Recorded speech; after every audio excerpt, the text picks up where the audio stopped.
ഡൽഹി അതിർത്തിയിൽ ആഴ്ചകളായി നടന്നു വന്നിരുന്ന കർഷക സമരത്തെക്കുറിച്ചുള്ള വാർത്തയിലെല്ലാം സമരഭൂമിയിലെ ഭക്ഷണശാലകളും ഇടം പിടിക്കാറുണ്ടായിരുന്നു.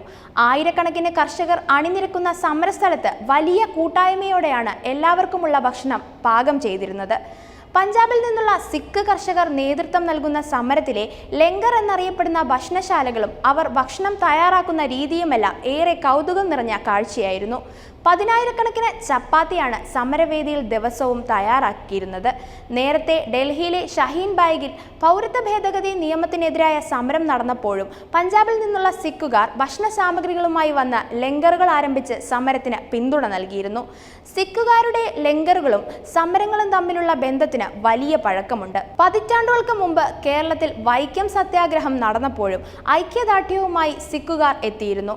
അന്ന് സിഖുകാർ ആരംഭിച്ച ഭക്ഷണശാലയിൽ നിന്നാണ് മലയാളികൾ ആദ്യമായി ചപ്പാത്തി നേരിൽ കാണുന്നത്. കേരളത്തിലെ ജാതീയ ഉച്ചനീചത്വങ്ങൾക്കെതിരെ നടന്ന വലിയ സമരങ്ങളിൽ ഒന്നായിരുന്നു വൈക്കം സത്യാഗ്രഹം. സാക്ഷാൽ മഹാത്മാഗാന്ധി പിന്തുണയ്ക്കുകയും ശ്രീനാരായണ ഗുരു നേതൃത്വം നൽകുകയും ചെയ്ത സമരത്തിന്റെ വാർത്ത ഇന്ത്യ മുഴുവൻ കാട്ടുതീ പോലെയാണ് പടർന്നത്. ലണ്ടനിൽ നിന്നുവരെ സത്യാഗ്രഹത്തെക്കുറിച്ചുള്ള വാർത്തയറിഞ്ഞ് സംഭാവനകൾ എത്തിയിരുന്നുവെന്നാണ് ചരിത്രം. ജാതീയതയ്ക്കെതിരായ വലിയ സമരം എന്ന തരത്തിൽ ഹിന്ദി, ഇംഗ്ലീഷ് പത്രങ്ങളിലെല്ലാം അന്ന് വൈക്കം സത്യാഗ്രഹത്തെക്കുറിച്ചുള്ള വാർത്ത വന്നിരുന്നു. അന്നത്തെ പട്യാല സംസ്ഥാനത്തിലെ മന്ത്രിയും മലയാളിയുമായിരുന്ന സർദാർ KM പണിക്കർ വഴി പട്യാല രാജാവും സിഖ് നേതാക്കളും വൈക്കം സത്യാഗ്രഹത്തെക്കുറിച്ച് കൂടുതൽ അറിഞ്ഞു. സമരത്തിൽ പങ്കെടുക്കുന്നവർക്ക് ഭക്ഷണം ലഭിക്കുവാൻ ബുദ്ധിമുട്ടുള്ളതായുള്ള വാർത്ത KM പണിക്കർ രാജാവിനെ അറിയിച്ചു. ഇതുകേട്ട രാജാവ് 3 കണ്ടെയ്നർ ഗോതമ്പ് കറാച്ചി തുറമുഖത്തു നിന്നും കപ്പൽ വഴി കൊച്ചിയിലേക്ക് കയറ്റിവിട്ടു. പിന്നാലെ 12 പേരടങ്ങുന്ന ഒരു സംഘത്തെയും രണ്ടാമതായി 60ഓളം പേരടങ്ങുന്ന മറ്റൊരു സംഘത്തെയും കേരളത്തിലേക്ക് പറഞ്ഞുവിട്ടു. സമരഭടന്മാർക്ക് ഭക്ഷണം തയ്യാറാക്കുവാനുള്ളവരായിരുന്നു രണ്ടാമത്തെ സംഘത്തിലധികവും. ദിവസങ്ങൾക്കകം ഗോതമ്പ് കൊച്ചിയിലെത്തി. കേരള മണ്ണിൽ ആദ്യമായി ഗോതമ്പ് മണികൾ അന്നു വീണു. സിഖ് സംഘത്തിന്റെ വരവിനെക്കുറിച്ച് സത്യാഗ്രഹ നേതാക്കൾക്ക് ഇതിനകം വിവരം ലഭിച്ചിരുന്നു. ഗോതമ്പ് കൊച്ചിയിൽ സുരക്ഷിതമായി സൂക്ഷിക്കാൻ അവർ കൊച്ചിയിലെ ചില വീടുകൾ ഏർപ്പാടാക്കി കൊടുത്തു.